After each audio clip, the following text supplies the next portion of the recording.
Okay, welcome to the show. We have Robin with AERO. The long version is Alternative Energy Resources Organization. Welcome to the show. How are you doing? I'm great, Bill. Thanks so much for having us on. It's great to Good. have this opportunity. Yeah, so I haven't chatted with you guys for a while. Let's kind of make sure the viewers know what you've done in the past, and then we'll dive into some of the things that have changed as you're responding to COVID. So let's Sure. history in first. Sure. So AERO is 47 years old, and it came out of an energy conference during the energy crisis of the 70s, when there were some very serious issues and concerns going on about our dependence on fossil fuel back then. And the idea was, how can we take more ownership of our resources and steward them in a way that is sustainable and build a more sustainable Montana that way? And so a lot of effort was spent primarily supporting producers in the way of building more renewable resources on their farms and ranches, and also supporting them in figuring out how to grow chemically free on their farms and develop their soil health and build long-term sustainability on their farms. Because at that time, the movement had been, the conventional movement had been towards more fertilizer, more chemical, all of which was expensive and really causing quite a lot of economic harm to farms back in the 70s. And so really the organization was a lot of young producers from that era, farmers and ranchers, trying to figure out how to do this in our largely rural state and sharing information with others. So there was a lot of programming, a lot of education, and a lot of sharing of information, both in annual gatherings and by sending along newsletters through the post, you know, on the mimeograph and all of that. So, and out of that intention and really all of that time and effort spent getting together and connecting with people all across the state, they developed, the people that came before us developed an incredible amount of programming and a lot of connection. And out of that, a lot of other organizations came out, and a lot of businesses that were related to sustainability came out. So then this whole network of individuals, organizations, and businesses related to supporting sustainable agriculture, healthy food, and renewable energy have formed like a fabric or a network across the state. And that's AERO's legacy, really. And as the farmers and ranchers figured out how to produce the food that they grew well, then they tackled, how do we build the infrastructure to deliver it and distribute it across the state. We have an extraordinarily large state, as we all know, with pockets of isolated communities, and it can make it more difficult to get the food within our state, and much easier actually to export it out of the state, which is not necessarily for the highest good of sustainability. Right. So lots of work in building that supply chain, and the barriers and working on solving those issues.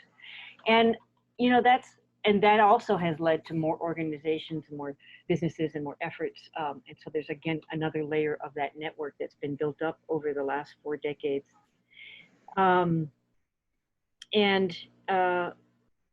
So recently, the organization, over the last 5 to 10 years, really, the organization has taken another look at, well, what does that mean, sustainability, given where we are today, now that there is this network? And really the piece was a lot of this actually came out of a work we did over 3 years ago, over the course of the last 3 years, called Montana Food Economy Initiative work across the state, looking at food systems in different pockets of the state. And what we realized is that our food system, people who grow the food, the people who distribute it, and the people who consume it, as well as the people who recover any waste and reuse it and reutilize that to make more resources. But a key ingredient are the consumers, whether they're institutional or individual or retail, understanding that if you eat, you are part of the system. And the tendency has been that those who are primarily just consumers feel and think that the people who produce the food are the ones who are part of the food system. But the reality is if you eat, you are part of the system, and that getting the consumers, whether they're institutional or individual, to participate in the food system is critical to creating a resilient food system. And so that was one of the lessons that we learned in the first iteration of MFEI that we did. And we are utilizing that information in a second round of this grant work that we have through Western SARE, moving over through 2020 and 2021, to help develop food systems in different regions around the state. And that's, I can go into that in a little more detail. That's the work, part of the work that Lindsay's doing incredibly well.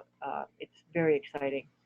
But that piece about engaging the whole, everybody as part of the system, that's actually, you know, what our ancestors did, and that's how we had sustainable food systems for really thousands of years. It's only very recently that we've sort of like abdicated that knowledge and responsibility and just put it onto somebody else to provide our food for us.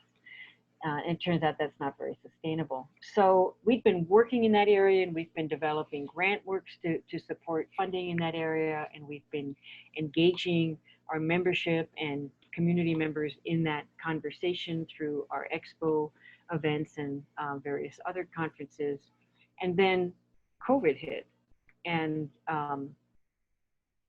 the impact of COVID on food access and food security was, you know, just very, very apparent to probably everybody in Montana. It either impacted you directly or somebody that you know. And we, you know, up until about 1950, we produced 70% of our own food supply, and now it's at 10% or less. And we have the opportunity, we certainly have the resources to build that percentage back up. It's just a question of dedicating effort, building infrastructure, and engaging our legislature and our state government to confirm that that's a worthwhile endeavor. And I think COVID certainly has highlighted that opportunity for everybody. Mm-hmm. Yeah. You know, for me personally, two things is our farmers market's been shut down. Yeah. Means that we're not getting as many locally produced vegetables. And then not quite as personal, but the meat packing industry is, yep, I think, really hard hit here in Montana because of not having much infrastructure to process locally, and sending yep, all of these animals out of state to be processed when we need them shipped back, and we're introducing more opportunity for a COVID situation. Yep. So those are two great examples. The third one is that, you know, even though we're probably, I don't know, we're up there in terms of at least the top 3 wheat producing states in the union, there are food pantries that either can't afford or can't get access to flour, you know, Mm-hmm. which seems kind of crazy. So things like that. Yeah. So as soon as COVID hit, a number of, you know, I talked about that network across the state. A number of those organizations, all, whether they're localized in a town or other statewide organizations, got on calls, and we had, for a while, we were having weekly food access calls just so we could understand what was happening and see if we could share resources. And out of that came a very clear understanding about the impact on meat processing. And Montana Organic Association has taken the lead on putting together a series of talks to help just bring people to the table, and we can figure out what the needs are, what needs to happen. And similarly, there's another coalition called Grow Montana, again formed by a selection of these organizations that are dedicated to putting together an agenda to support movement on all of these areas. 3 actually main areas in the upcoming legislative session. One of them is more high volume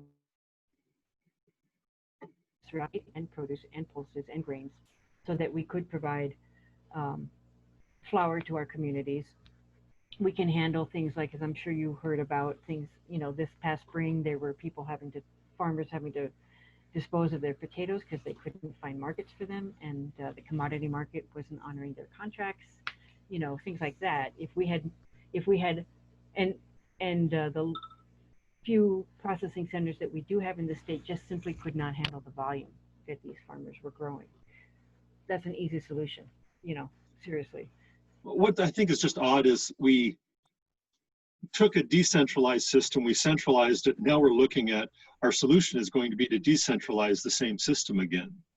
Yeah, absolutely. That is, you know, if you look at the history of humans on the planet, decentralization is is the most sustainable system, because the closer your resources are and the more renewable they are, the more sustainable the system. Mm-hmm. So, you know, we have we have the gift in Montana of having a fairly low population and a large state, well adapted to agriculture. So we certainly have the means. It just takes some reconsidering, and it does mean moving away from the high efficiency, just in time mentality to slow it all down, maintain some resources within the state, dedicate resources to soil health. You know, soil health is just so critical to sustainable production of agriculture. And we have lots of producers in our state who are experts and adepts at building their soil health, and they could support teaching farmers who are more used to a chemically based farm how to build their soil health so that they could be less dependent on the chemicals. Because something that's actually not talked about very much is that farmers who rely on chemical fertilizer and herbicides um, experience some disruption in that supply chain, because a lot of those fertilizers and herbicides come from areas from locations far from where the farmers live and work, and so that's a disruption that can have long-term significant impacts to a farmer or a rancher.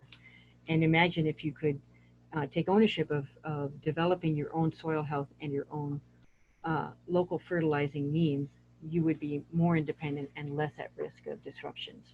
So, Right. yeah.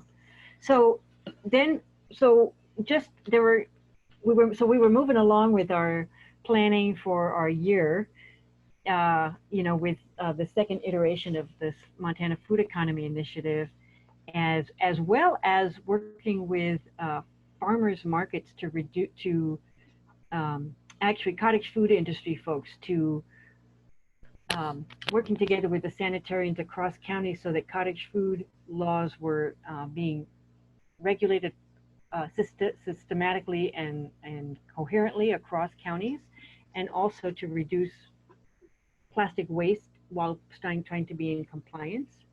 So these were the main programs we were working on, and then COVID came along, and um, we found ourselves with an opportunity to do significantly more programming specifically related to supporting individuals impacted either at the production level or at the food access level, or even at the cottage food regulation level in response to COVID. So, for example, with respect to the work we were doing with the sanitation um, folks and cottage food law compliance, we're actually ending up being a clearinghouse for providing resources and information online on how our frontline food vendors at farmers markets or at other cottage food industry events, uh, supporting them in knowing how to be in compliance not only with the law, but also doing that which would be are the current best practices for taking care of themselves while still being able to serve the public. And also trying to figure out how to do that without increasing, you know, plastic waste, which is a whole new thing now. So that's a big area that we've taken on and we're trying to support. Another thing is AERO has an online directory called Abundant Montana, and we've had it for, it's been online for, oh, I don't know, well over a dozen years. And it's been an online resource where Montana farmers and ranchers or food purveyors can provide, a, can share where they're located and what they sell, and educate consumers as to what Montana producers are growing. And we've uh, taken it on. We received some COVID grant funding through the Montana state government to expand that directory and create it as a more active market channel for farmers and ranchers and other food purveyors who lost their markets as a result of the COVID impact. And so that's a very exciting thing because a lot of them don't have online stores and don't have access to resources to make that possible. Um, and we're also using it as an opportunity to provide a real-time food access asset resources exchange so that if you've got an excess of a food supply, you can just list it. Is I've got extra potatoes, and if there's say a food insecure community or a food pantry that needs potatoes, um, they can connect and maybe we can support if they need resources or funding. So all of that is happening, and that's very exciting because it's pretty clear that COVID is going to be an ongoing issue. Is going to be with us for a while, and we don't really know exactly what the impact is going to be moving forward. But it's not ending anytime soon. Hmm. Um, Another thing that we did, we on April 2nd, we got together with Montana Organic Association, and together we spearheaded an organization, a sub project called Montana Food Providers Project, that has a similar focus. It was to again provide a resource for Montana food producers, farmers, and ranchers to have another outlet for their food. That because again they lost market channels, but also to link them with communities that were didn't have access to food. And we started by being able to we fundraised for it, and we've received over $20,000 in funding to provide. We started by buying food from our Montana growers and delivering it through the Montana Food Bank Network. But as they started to get additional resources, a lot of it from the federal government, we sought out communities that are impacted um, by COVID and have had less food access and are not serviced for one reason or another by the Montana Food Bank Network. And some of those are frontier communities, some of them are tribal communities, some of them are immigrant communities. There's just, you know, the Food Bank Network does an extraordinary job, but it can't hit everybody. So we've been really blessed in being able to provide people with beef and flour and safflower oil and lentils and grains and other and fresh produce in the summertime when they haven't been able to get that food from other resources, and being able to pay our Montana farmers and ranchers, you know, what their food is worth, and that's been a really delightful thing to do. Good. Yeah. Yeah, and then another thing that we responded to, then this came out of the food access calls that all these organizations got on, is what all the stories we heard, the positive and the negative stories around food, food access, you know, why it was that some places couldn't get food and what were the limitations and what were the considerations, to the way neighbors bend over backwards to support each other and community members help those in need. And there's some amazing stories around food and food systems that are coming out of that. And so a group of us got together to say, let's develop a storytelling initiative because this is one of the most powerful ways to capture and communicate the need for resilient food systems and the value of resilient food systems and the key role it plays in making Montanans food secure. And so we have fundraised for that as well. And so we've got this storytelling initiative going with the idea of gathering stories, providing them in one central location, which will be on our website, as well as developing a way to amplify the stories and organize them so that they can be available for those who are trying to move the needle forward on developing food systems, particularly, for example, during the legislative session. So stories will be, I think, a key piece in helping people understand the value of taking the time to um, put focus on building our processing center infrastructures, rebuilding our soil health, supporting farm to school, um, and yeah, things like that. That sounds like actually kind of the perfect thing to wrap it all up with, because that sort of looks at the holistic aspect of it. It So really it sounds does. like, I think what's really unique about this COVID thing is in the hardship of it all is just this wealth of opportunity. Yep. And I think it sounds as if you're just absolutely nailing the opportunity that's coming to us for agriculture and for ranchers and stuff in the state. Yeah. Yeah, we're working hard. We really are, and there's a lot of enthusiasm and a lot of support. And we've done a great job in fundraising for our programming. I will say that we're a little behind in our fundraising on our just our operational expenses. You know, just those are we're just COVID has hit everybody, and so that's one reason we're so grateful for Montana Shares and the opportunity that your organization provides in supporting organizations like us in um, enhancing our resources for operational expenses You and bet. keeping us going. You bet. Okay. Well, thanks for being on the show today. I appreciate it very much, and keep up the good work that you're doing out there in the whole community and state. And thank you. Yeah, thanks, Bill. Take care. Okay. Bye. Bye bye.